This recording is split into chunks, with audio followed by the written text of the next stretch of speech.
Aujourd'hui, et comme toute cette semaine, c'est pas un temps à rester dehors et à se promener. Non, pas vraiment. On va rester au chaud. Non, Michel.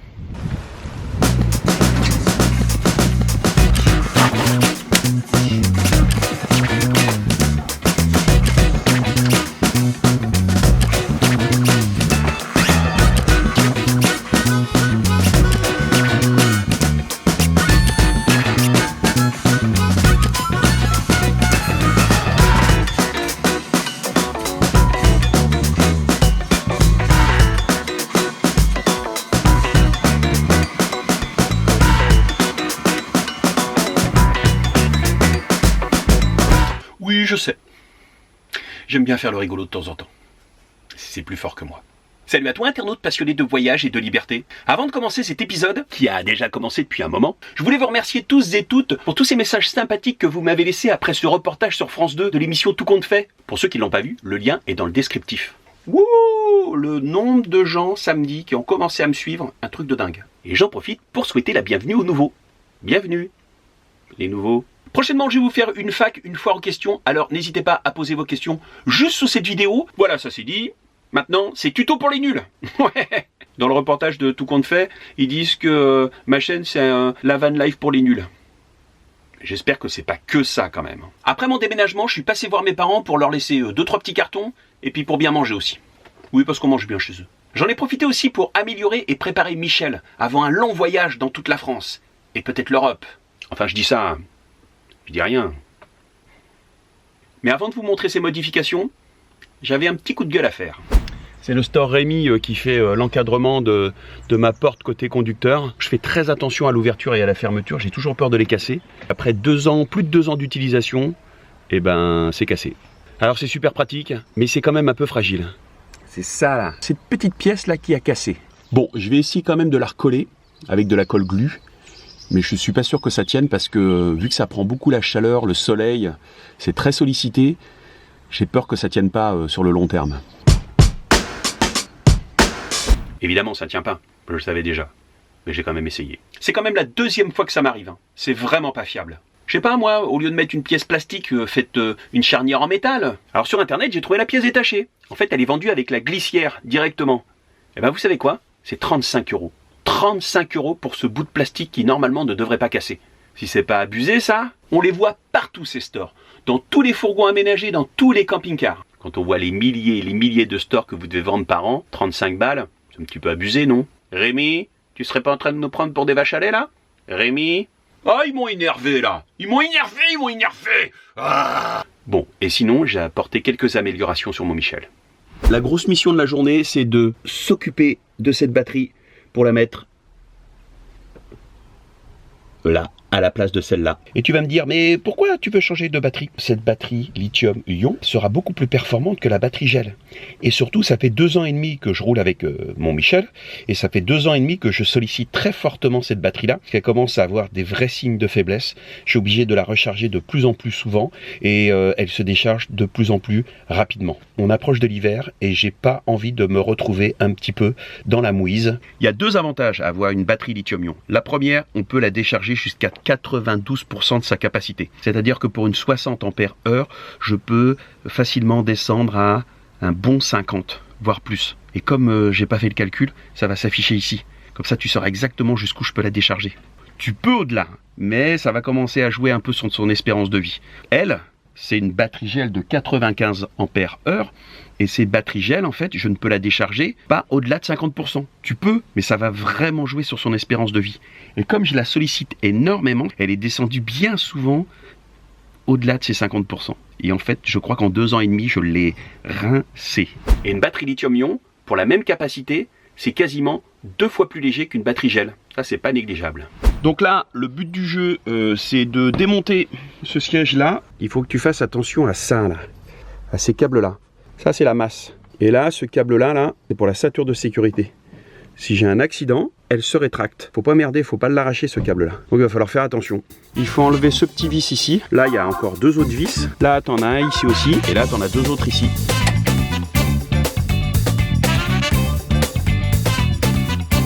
T'aurais pas fait ça comme ça, toi? Non, pas du tout.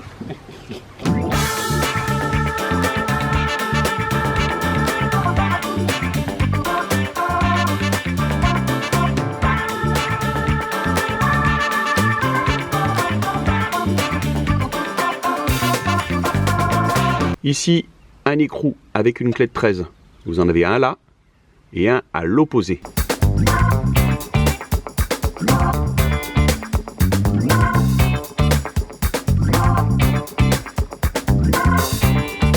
Si tout est relativement simple pour le démontage et le remontage, il y a quand même une espèce de vis qui est bien difficile à enlever et à remettre. Cette pièce, elle est particulière parce qu'elle permet le verrouillage du siège.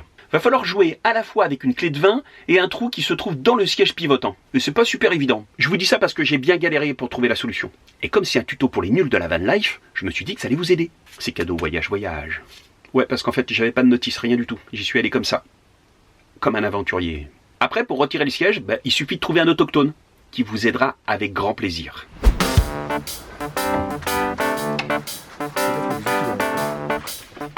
Bon, l'idée maintenant, c'est de démonter l'ancienne batterie et puis voir si la nouvelle arrive à rentrer. Le gros handicap, c'est que cette batterie est très haute par rapport à celle-là.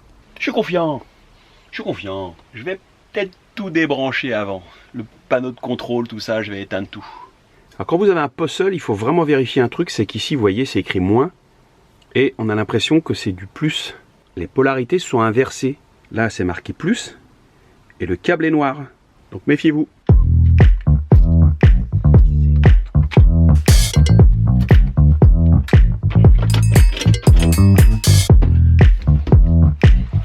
Je vais virer ce support-là. Devrait gagner suffisamment de hauteur pour pouvoir mettre la batterie là. Et je vais même pouvoir faire une petite surprise aussi.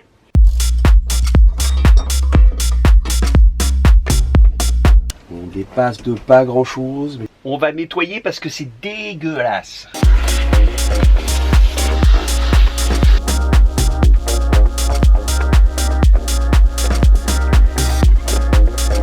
J'ai eu du mal à faire rentrer la batterie. Alors j'ai taillé la mousse et j'ai réussi à avoir la bonne hauteur pour que cette fois-ci la batterie puisse se loger correctement. T'aurais pas fait ça comme ça, toi? Non.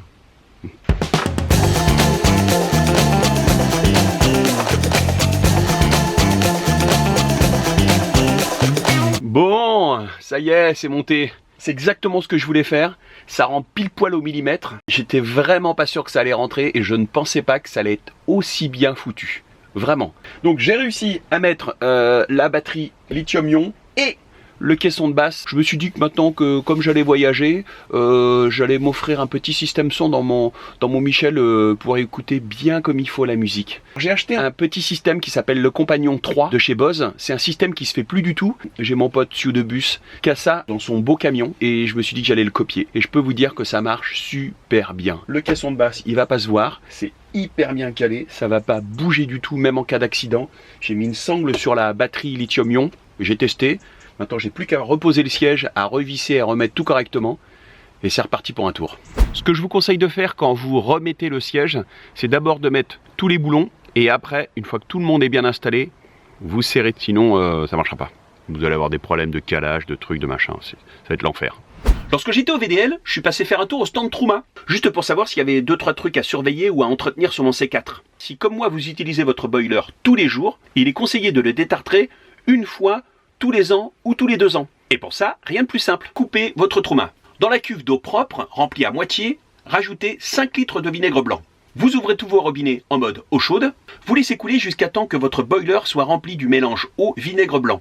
Petit truc astuce, si ça sent le vinaigre dans votre évier, c'est que le boiler est rempli. Ou alors, si votre eau n'est plus chaude et que ça sent le vinaigre blanc, c'est que votre boiler est rempli. Après, vous rallumez votre Truma, vous mettez tout à fond, vous laissez mijoter pendant 1 heure, vous éteignez votre Truma, vous purgez, et normalement, il n'y a plus de calcaire. Les mecs, quand même, ils m'ont dit qu'ils ont vu des boilers, mais qui étaient plein de calcaire. À tel point qu'il n'y avait plus de place pour l'eau dedans. Genre, au lieu d'avoir 10 litres, t'avais plus qu'1 litre. Autant te dire que quand tu prends une douche, tu la prends vite. Et à la fin de notre discussion, vous savez quoi? Ils m'ont donné le CP+.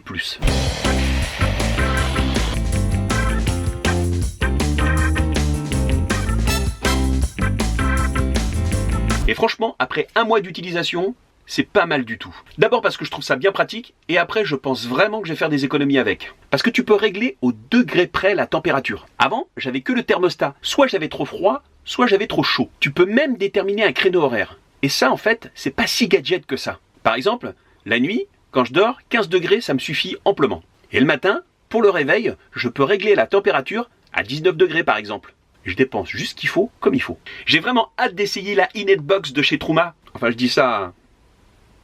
Je dis rien. Voilà les amis, j'espère que vous avez appris 2-3 trucs dans cette vidéo. N'hésitez pas à me faire des commentaires, n'hésitez pas aussi à mettre des petits pouces, à chatouiller les algorithmes. Et puis voilà quoi, j'ai envie de dire à plus tard, salut, à plus, ciao.